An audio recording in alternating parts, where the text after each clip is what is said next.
Welcome to Sunrise, first light for what's next on B2B revenue teams. Lots to cover today, so let's dive in. Okay, picture this. August 13th, 2024. Starbucks names Brian Niccol as their next CEO. And then boom, the stock just shoots up. Shoots up is an understatement. 24.5% in 6 hours. That added, what, $21.4 billion in market value? $21.4 billion. And here's the kicker.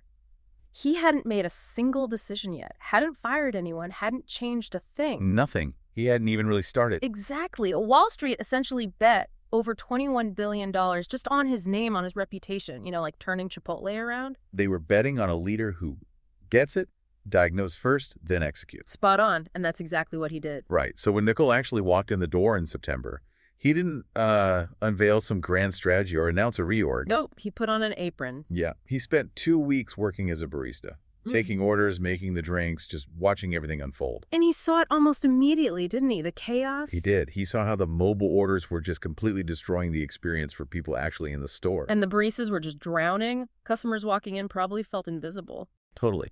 So the actual plan, simplifying the menu, getting staffing right, redesigning mobile ordering that came 3 months later. After the diagnosis, that's the key takeaway. It's a universal lesson, really. Yeah. Now, most new revenue leaders, they don't exactly get a $21 billion welcome gift. Huh. No, definitely not. But the principle holds. The average chief growth officer, they only last about 23 months. Wow, that's short. It is. And often it's because they jump into the chaos and try to fix, everything all at once. Instead of diagnosing first. Exactly. The best ones, they ask the right questions up front. They find those maybe 3 or 4 key levers that give them the most leverage, and they focus on those in the first 30 days. Okay, so if you're that new leader, or even an established one feeling stuck, where do you put on your apron, metaphorically speaking?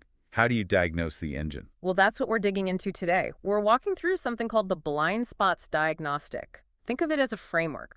Built around 12 specific sections to find what's broken, or maybe just inefficient, in your demand engine, where your leverage really lies. Right. And look, we can't go super deep into every single one today. We do that in the newsletter. But the goal here is familiarity. A roadmap for those crucial first 30 days. Let's kick it off. We can group the first few sections together, sort of the foundational health check. Okay, first up, Section 1, Foundation and Historical Performance. Basically, what's your track record? Did you hit your number? And crucially, are you funded to actually win? Got the fuel.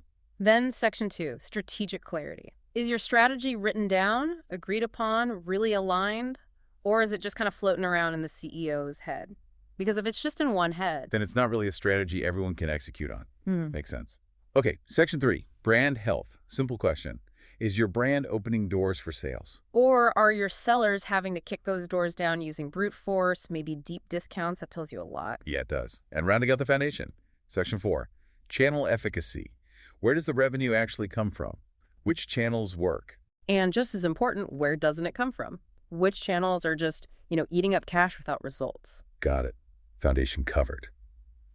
Now let's shift gears to the mechanics of demand gen and creating value, starting with Section 5, Marketing Performance. Yeah, are you building marketing loops that compound over time? Things like evergreen content or strong SEO? Or is it just checking boxes, one-off campaigns that disappear? And related to that, Section 6, Brand Momentum. Are you making noise, creating newsworthy moments? Yeah. Or are you just fading? Fading into the background. You need that buzz. Now, shifting to sales enablement, Section 7, High-value offers. Do your reps have actual tools, maybe some unique IP or insights, to offer value before contract is even on the table? Value before the sale. Yeah. Critical. And the engine needs pipes, right?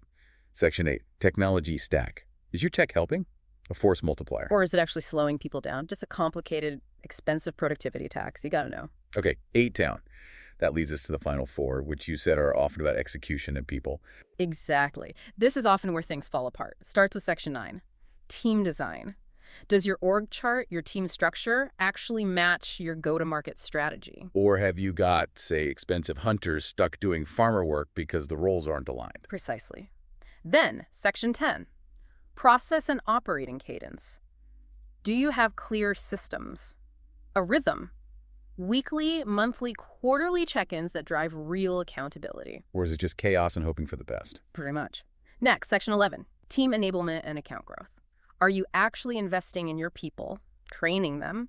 And importantly, are you focused on growing your existing customers? Often the biggest opportunity. Yeah, neglecting the base is a common mistake. Okay, last one, section 12. Pipeline intelligence and competitive positioning. This is the moment of truth, really. Do you really know what's happening in your deals? How accurate is your forecast? What are the sales cycle trends? And maybe, most importantly, why are you losing? You need to know why you lose. Okay, so that's the 12. 12 sections, one diagnostic framework. It's not light work. You need to commit maybe 2-3 hours a day of focused effort in those first 30 days. But doing this work up front, that's what sets the stage for the next 2 years, right? It makes all the difference. Look, the teams that consistently miss their number, they're usually just reading last quarter's box score. They're looking backward. While the teams that hit their number, They're diagnosing in real time. They're seeing the problems as they happen and adjusting. So the challenge to you listening is, set aside the time, go heads down, really answer these questions honestly. That honesty, understanding your own gaps, that's your biggest competitive advantage, believe it or not. Your revenue engine is either working effectively or it's not. There isn't much in between. And now you know how to figure out which one it is.